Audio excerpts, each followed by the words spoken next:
we kind of touched upon it a little bit. I would love to hear your thoughts and improvement, the evolution of your understanding of product ops, maybe in your various roles, and how does it look like in terms of a success?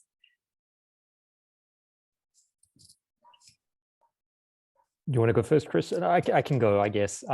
It's kind of funny because I coming from Farfetch, where we had built up a team of 4, across the whole product org. We had the support, we were creating an infrastructure, and it was great. And we had things pretty much defined, but it was a very big organization. And now I moved over into OLX Group, and it brings new challenges because now I am suddenly that team of 1 again. Here what happens is I'm basically defining what is the product ops scope, what is the definition, what are the principles, how do we work, So it was very important defining that, and setting the baseline of what is the expectation, what it isn't, sort of telling people, okay, let's say, for example, I like to use the example of tooling, right? As soon as I arrived, everybody wants to throw tooling onto me. Oh, we're going to do this and that. And I turned around and I said, look, let's be honest, I'm going to look at the tool set, that maybe the product managers have and the product team has, but I'm not going to do licensing. I'm not going to manage the things like that. I'm not going to go down to the details. That's the procurement team. And it's almost setting those, those parameters, like, I'm not going to be worried about that because I think it's about empowering the team, right? It's about empowering the product team to do their best work. And that's what I want to do. So the thing is, it's trying to find those areas where you need improvement, where you need to make them feel more supported and create that infrastructure so they can do their best work.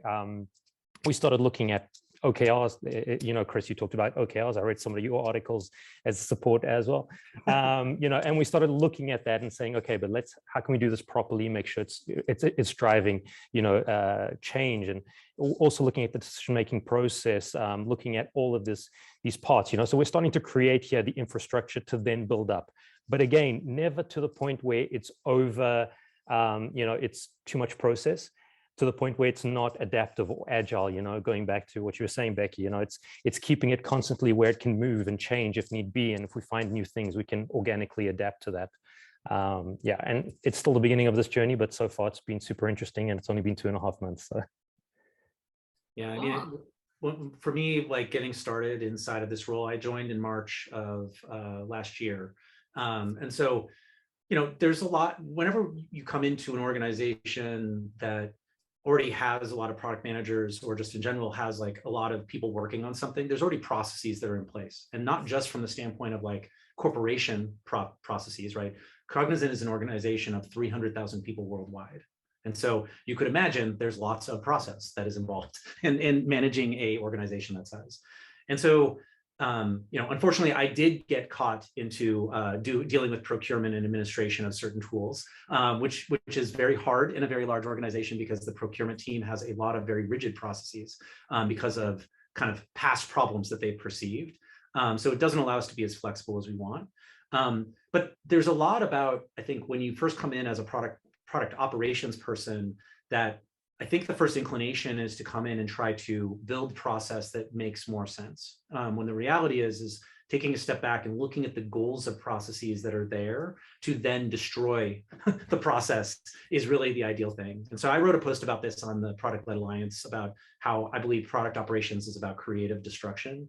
But I think that is really true, right? Like, and the story I cite in a couple different places was this idea that, coming in and we had a meeting called the council meeting, which is essentially where PMs that are on projects, right? If people are not familiar with Cognizant, we're a consulting practice. And so all the PMs will be on individual projects for clients as product managers. And so we used to do something where they would have to prepare this like very large slide deck. They'd have to then present this slide deck during a meeting, and there would be no room for discussion. And so one of the first things I did was, well, one, I talked to like everybody on the team, which, I didn't get to all 100 product managers and analysts, but almost.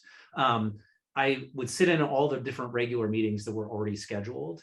And one of the things that I just found was that this meeting was causing a lot of pain for product managers, right? It was something that they spent too much time on, they didn't see the effects of it. And then even the goals that we had were not being like actually in some way meant based on this meeting. And so blowing up that format of the meeting and redefining what it meant, and we did this through kind of a series of experiments with certain meetings, seeing and retroing what that meant, and then rolling that out to the entire organization eventually, was really about that orientation that, you know, my customer is now the product manager, not the end customer, right? Even the client that we deal with, where, you know, the supreme kind of thing that we need to do is to always make our client happy. I actually don't care, you know, between all of us product ops people, I don't care about that anymore. And so, again, I think this is like a key thing. And, you know, I think there's like some good discussion to happen within the product ops community, because I've seen also other people believe that they still need to worry about the end customer.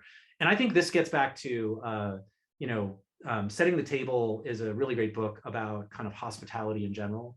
And, you know, the author, you know, who basically, I'm blanking on his name right now, I feel really bad about that, but he basically talks about the way that he does prioritization of people, and he puts his employees at the top.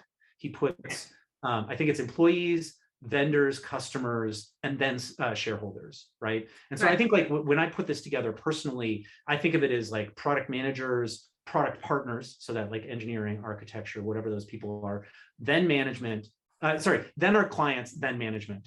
And so I think like having that type of prioritization, I think is, it's Danny Myers who wrote that book, really great restaurateur. But I think that's like a really important way for us to orient the product ops team so that we're doing exactly what you were saying, which is like, we're building a better practice for people to feel like good. And you know, like one of my OKRs is really just about like making the product management community inside of Cognizant the gold standard for product management, right? And that's a very lofty objective.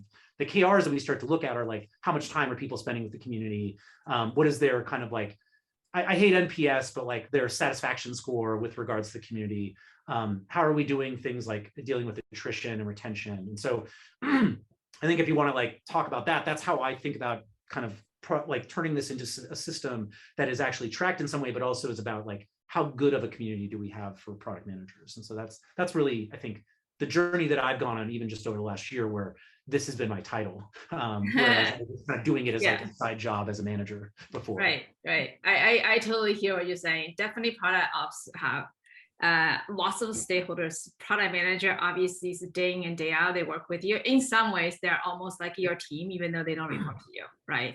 And that's like in many companies where when there was no product ops, the VP product, head of product basically play that role, right? You do product, you do ops. That's a product ops. When you have big enough team that if you do too much ops, nobody's gonna lead the product strategy and all that stuff. So then you split the role, you have product and ops. And that's really we still have an ops team, right? Like we have a huge the ops team that deals with allocation. Yeah. Right. What I'm trying to talk about is like, one of the things that, we realized is that a lot of times people say, hey, product ops, it's a new role, it's a new function, and it's now, but it's not really true, right? It's like everyone is, you can't talk about any function, right? When you had sales ops, revenue ops, they're basically, before you have revenue ops and sales ops, the head of the sales play that role. And then they're like, they don't have time enough, they have to scale, they have to take one of the head out, and then there's the sales ops role came into play, and now everyone know what they do. Right, same thing for engineering ops, the same thing, the head of engineering doing that, and then later on they put someone else. And same thing for product, right? Since day one, like as a single product manager, that person play a head of the product, right? Product ops and a product manager, maybe designer at the same time. So, and from that perspective, I think it's totally true where the stakeholders in terms of product managers is huge because they're part of the team working with them day in and day out. It's interesting you talk about customers. I would think a product manager has customers, and then there are internal people, the business teams, the revenue teams, the customer success teams, because ultimately product team would get their input and also collaborate with them, right? And also build a product for customers externally, and also make sure that we deliver outcomes that support our other functions. right? So like, I think it's a very interesting where the NPS score that I think is something where, when we started at PayPal, we had the function where we called it product program manager versus technical program manager, because that's basically product ops, right? And what we really struggle on, how do we know we've done a good job? What is our measure? We spent probably a good 10 years, multiple iterations on, is it, make sure product managers are successful, make sure they get the things they need to get, they get the support they need to get, make sure the operation, the process is efficient so that we don't have too many meetings or whatnot, or is make sure that, our different, as the growing business, you have, not only you have different functions, the marketing, sales, and all that functions, they support, interact with the product organization in some form of fashion, also engineering, as well as we have a different business unit, and we have basic markets, right? You have different markets, so how do these people, they're like rely on products as well. So then we expand it to that group as well. And then ultimately, as the company grow from kind of product, still more like a product engineering as a kind of group, to really integrate it, especially for product centric and product led companies, where product is an element of the whole realm. And sometimes that, I think ultimately we realize that the product ops for at least for the companies that I've been through, and the PayPal were like our final iterations, so to speak. Well, final is like by the time I left, it's 9 years later, is that the outcome the product team can create, not just the outcome for today, not this feature, this release, not the outcome just for customer, but also for the markets, the regions, and cross. You don't over-index in North America. Obviously, North America makes the most money, but if you don't invest in, EMEA and LATAM, then there's no play, right? The company won't have a future. So I think ultimately what we did was like every role, we had a scorecard with the scorecards, and then we have to say, as the stakeholders across the board, where are we with product community, our product teams, where are we with our engineering community and teams, where are we with the supports and marketing others and the business teams? And then we don't just add up something, give you a number, and then it's like 90 or whatever, because it doesn't tell us anything, right? So we actually look at the score by different areas, and I say, oh, okay, so we did a good job with the product teams, but not great job with engineering, or not great job with the market.